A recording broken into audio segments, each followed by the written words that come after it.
husband is on a work trip today and it's not a school day, so I have basically all day to piddle around the kitchen. Still have 7 kids to manage, but I am going to get a bunch of meal prep done and see what all I can do. And that starts with breakfast. So I'm going to do a big batch of pancakes so I can freeze some, because my freezer is pretty low, and that's okay at this point in time in the spring. I'm okay with that because I like to prep different things for summer. So we are gonna meal prep basically for the week, but if there's anything I can get in the freezer, we're gonna do that. I did do a grocery trip yesterday, but it was just for fruit, milk, eggs, and some vegetables. So nothing like, it wasn't a big trip. It was my mid-month grocery haul. So I have some stuff that I wanted to prep that I got on sale for that, some like butternut squash and things. Okay, since I'm doubling this for our large family, there is 8 cups of flour in here, and I am going to do 4 teaspoons of salt, 4, and I'm going to do sugar. I need 12 tablespoons of sugar. I'm gonna do 1/4 a cup 3 times. 1, 2, 3. Okay. This recipe uses a lot of baking powder, but it makes it so fluffy. So I need 8 tablespoons, it says, which I probably don't need all that much. 1, 2, 3, 4, 5, 6.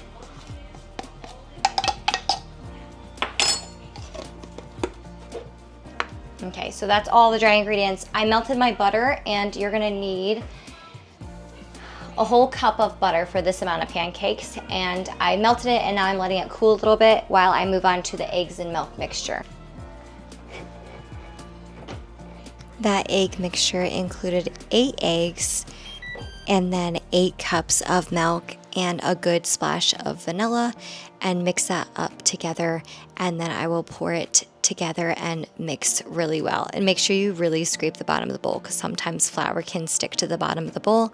So I will whisk as good as I can, and then I will let it sit actually for 5 or 10 minutes while the griddle heats up really good, to make sure the baking powder can do its work and things like this.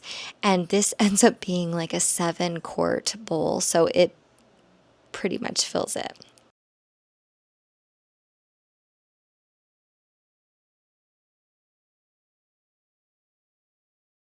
Okay, I'm letting my griddle heat up while this kind of sits and gets all bubbly. I am gonna work on a list of things that I'd like to get done today. I know that list will outnumber what I can actually accomplish. I'm gonna sit and finish my coffee, and then I'm gonna make my list and see if there are anything while I make all these pancakes and the children eat, see what else I can get at least started for today. Honestly, with a large family, waffles are actually quicker to make than pancakes, but waffles also take a lot more space up in the freezer, and since I was going for specifically putting some in the freezer, I went ahead and did pancakes. And I remember why I don't normally double batch pancakes, because I was in the kitchen flipping pancakes for so ever very long.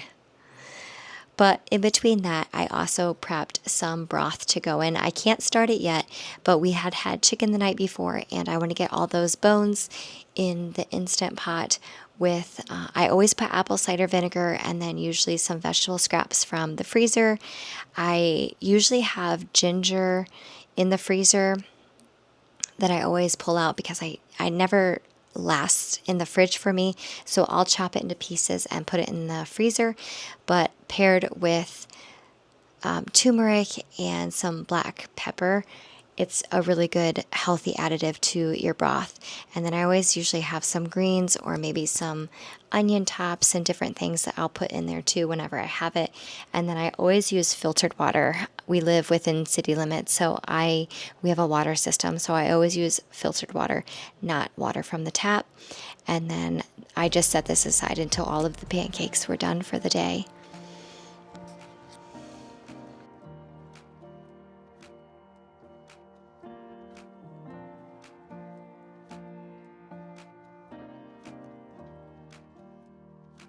Okay, I made my list. It's quite long and ambitious, but we're gonna see what we can get through. And some of these things are like washed fruit, so some of it, I like to cross things off though. So.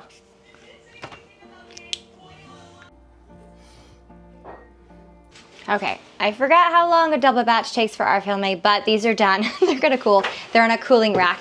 And then I just started my broth. I have to wait till stuff's done because I live in a 1960s home and the electrical doesn't always work the best. So the Instant Pot takes a lot of power. So I just got my chicken broth started. Now that the griddle's done, these are gonna cool. We're gonna see what else we can move on while everyone cleans up breakfast chores.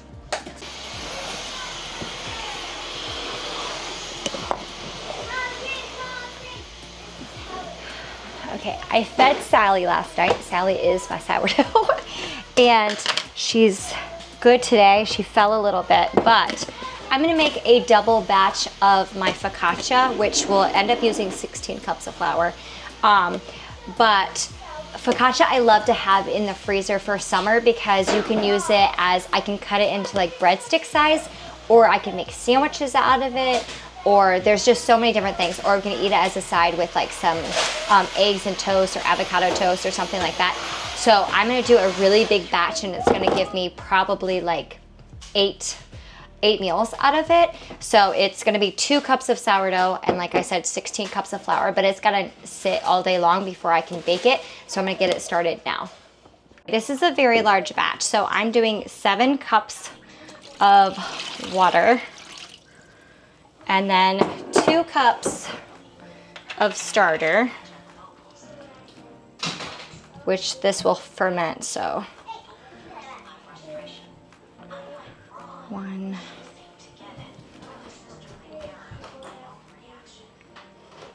2, I might have to get my spatula out here because she doesn't want to come out here. Ah, one-handed. Making a mess, okay.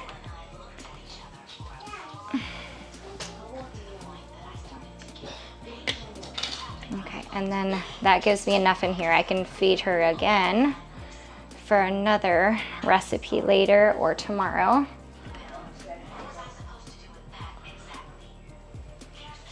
Okay, that was a total mess. So it says 4 teaspoons of salt, so I have to do 8.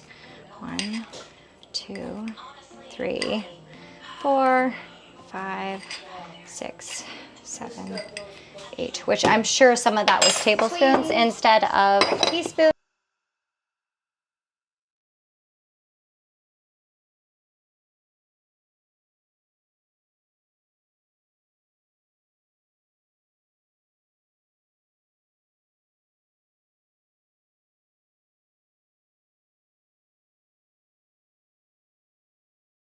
Get my spatula out here because she doesn't want to come out here.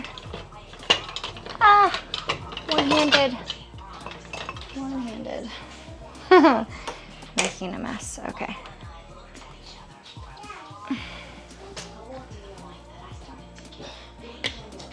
Okay, and then that gives me enough in here. I can feed her again for another recipe later or tomorrow.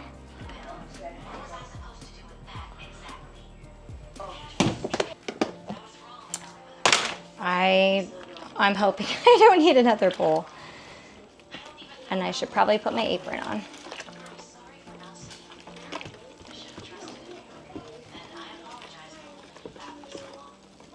I might end up having to split this up. Okay, 1, 2, 3, 4, 5, 6, 7, and 8. Okay.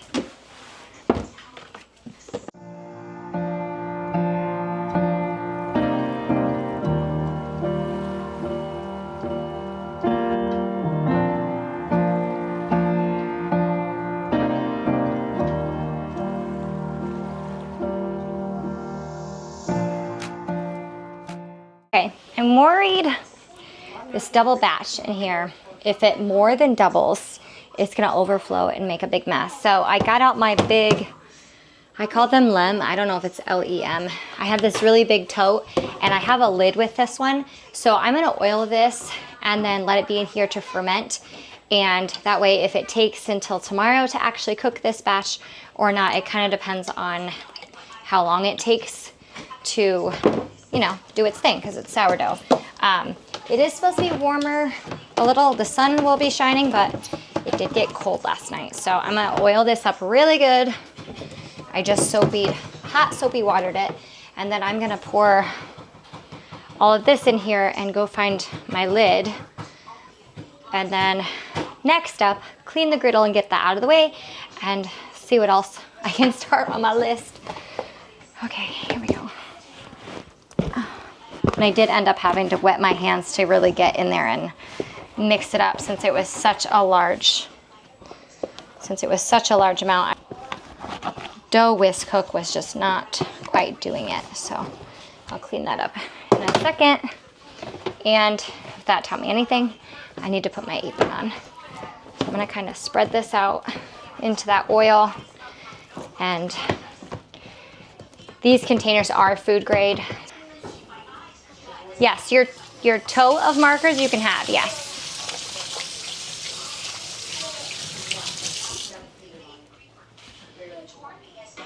The kids are out there listening to audiobooks and coloring and playing Magna-Tiles and enjoying their day off from school and stuff because we've had to pick up a couple of days of school because we are a little bit behind due to some health issues and being out of the state for a funeral and things. So trying to catch up on the days that we can, but we needed a break.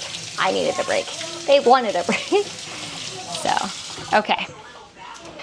Dough whisk is cleaned and let me go find my lid.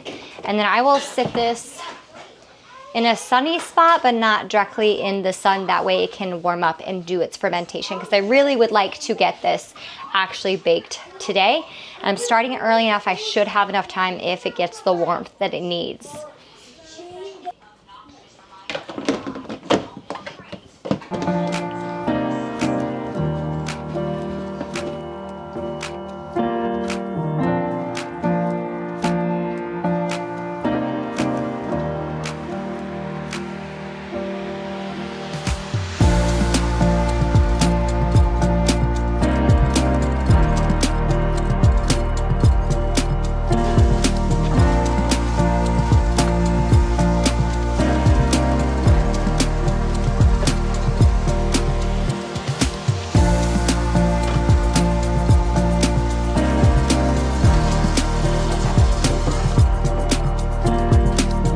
The biggest tips when you're in the kitchen doing a lot is you have to clean as you go and put away stuff as you go, because at any time you can get a call or a child needs something and you just want to be able to get a stopping point in a couple minutes versus like an hour.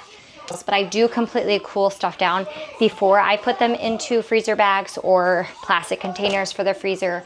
So I should be able to get 2 meals, 2 meals out of this. And I could always pair it with sausage, which is what I did this morning. So, because it's spring and the weather is warming up, I wanted to do some cold brew or concentrate. And I also just realized I should make the kids something. I feel like when things get boring or you don't have a lot of extra stuff, making a fun drink or having like a special snack can kind of break things up and not feel like food is boring anymore, especially if you're having to eat like the same things all the time. But I'm actually going to try to use, we bought a new coffee maker because we needed one. My husband did a ton of research and we bought this Mocha Master. But I'm going to actually try to see if I can filter it in here because the little nozzle pushes up and it will filter it out. Usually I use like a screened like filter, but I feel like this will actually filter the coffee grounds a little better. So I actually did this last night, so it's probably been 16 hours I did 1.5 cups with 8 cups of water. I can't remember what I normally do, so I'm starting here. If it's strong, I can just dilute it, and if it's not that strong, then that's fine because I can adjust next time. But we got this small roasted coffee, never tried it, small batch coffee. I think they are out of Columbus, maybe. Yeah, they're out of Ohio, but my sister and brother-in-law got that.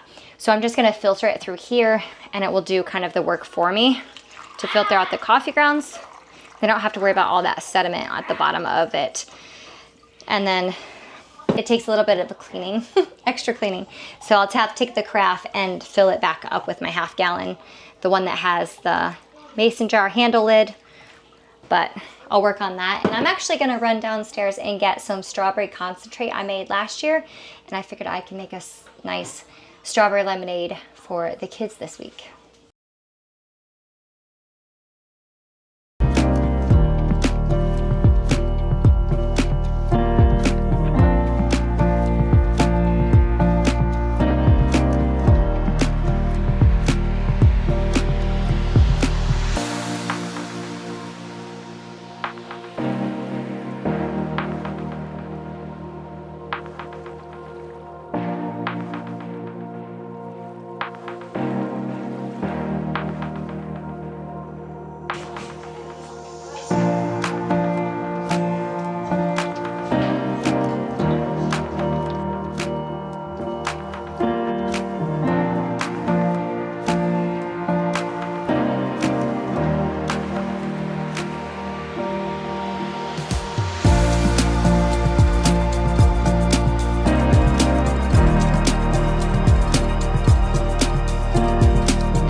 I want to do twice baked potatoes for the freezer as an easy side dish this spring and summer. So that's what I'm gonna do with these smaller ones. And I do it, for years we've done it the Test Kitchens way, where you poke holes, you rotate it in a little salt water solution and put it on a rack. I always make sure to put parchment underneath there because it does kind of like seep out a little bit. And then you bake until the potatoes are 205 degrees. And since these are already gonna bake in the oven, I'm gonna go ahead and do that butternut squash I got at the store yesterday, and probably end up turning those into muffins, whether that's today or the next couple days. I cook that up, and then I wanna throw a couple sweet potatoes in just for lunch for me, or with a side of eggs or something in the morning. So get this started, and then it's almost time for me to do lunch. Today we just did kind of a build your own sandwich. Everyone likes different things on their sandwich, so I just put everything on the table and they assembled it so I can continue on in the kitchen. And they had chips and fresh fruit, some strawberries that I had picked up that were not the best. There's nothing like fresh strawberries picked from the farm in June. So these were actually a little bit of a disappointment, but we ate our fill for today, and then I went ahead and froze the rest for some strawberry banana smoothies later, which will be delicious, but there's nothing like fresh fruit. The coffee had also finished, so I went ahead and finished that into my 1/2 gallon jar and then tucked that in the fridge. And then, because I like to be efficient in the kitchen, since I already had that ham out, I went ahead and diced some of it on pizza or for omelets in the morning, or to add to a chef salad or something. I don't like to chop and process all of it because I never know what we're going to use it for, but I do like to have things prepped as much as I can ahead of time, and then it's less work in the kitchen come, a random Thursday.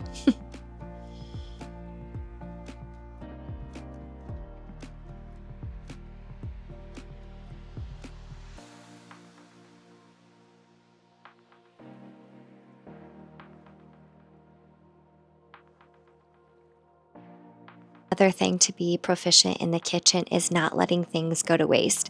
After lunch, my kids were like, we don't really like these crackers anymore, which is fine, but I'm like, what am I going to do with these? And then I realized most of them were herbed, so I just put them in a bag and I pounded them down, and I will use that. I will actually tuck it in the freezer and then use it a different day for maybe some breaded chicken or breaded pork chops or something, but try not to let things go to waste and repurposing them. Even if we don't like them the way that they are, we can repurpose it into something completely different that we will enjoy. So that is what I'm doing here also.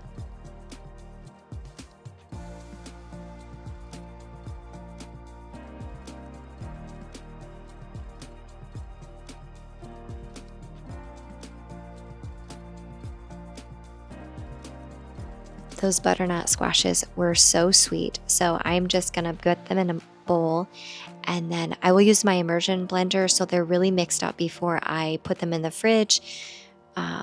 Actually, I let them cool in the glass bowl after I mixed them with my immersion blender, and then mixed them up a couple times until it was completely cool before I moved it to a container later on.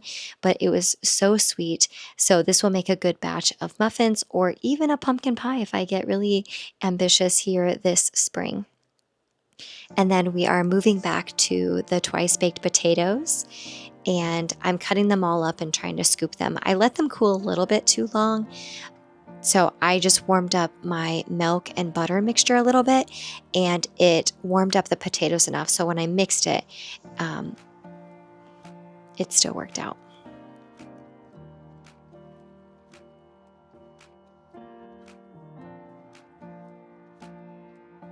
I'm getting ready to fill the twice baked potatoes. So what I ran out into the garden and actually got some green chives, which was nice addition to this for some extra flavor because the spring garden perennials are starting to sprout. So I was able to grab some of those. So I'm gonna whip this up real quick and fill these. We have a couple more things that I wanna get to.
This next recipe is a really good one. Normally, the original recipe is Earl Grey chocolate cupcakes, but I have children and chocolate, and Earl Grey doesn't always mix very well. So today I'm actually doing vanilla rooibos. Is that how you say that tea? I don't know. You steep it and then let this cool. So I'm gonna take out the tea bags.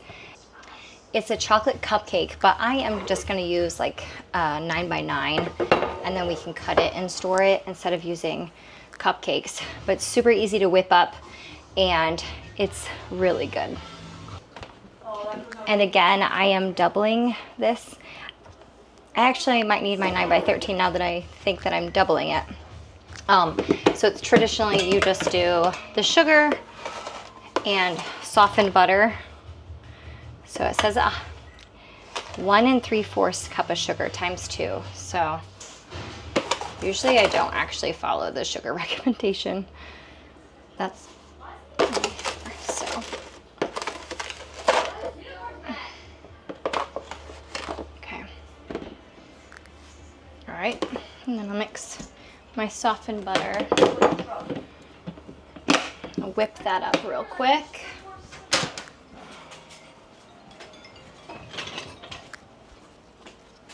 I'm not sure where I've had this recipe originally, but I've had it for a few years and it really is delicious with the Earl Grey tea.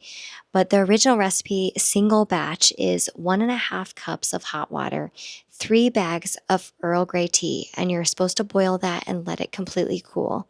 And then you're going to take 10 tablespoons of softened butter, 1 3/4 a cup of sugar, 1.5 teaspoons of vanilla, 2 eggs, a third cup of cocoa powder, 2.5 cups of flour, 1 1/4 teaspoon of baking soda, and 1/2 teaspoon of salt.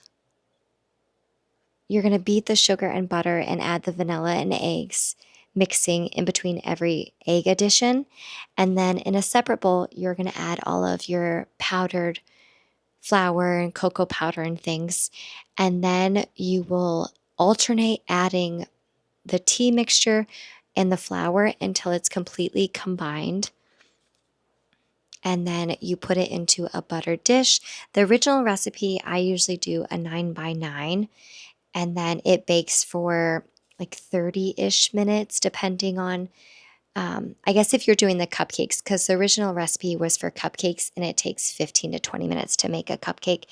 Because we're a large family, I usually just do like bars or cake versus cupcakes.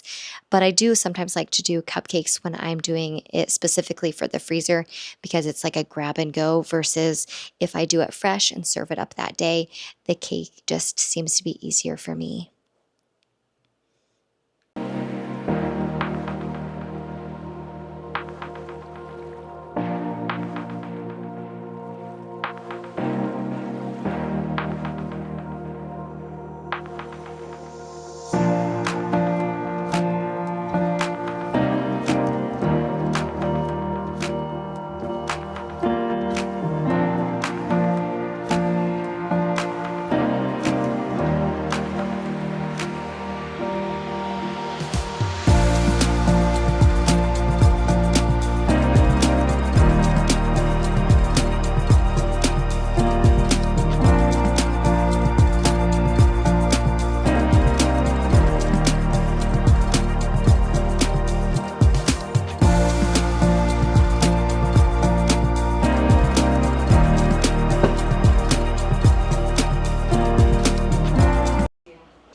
And to finish off today's project was just making that strawberry lemonade concentrate.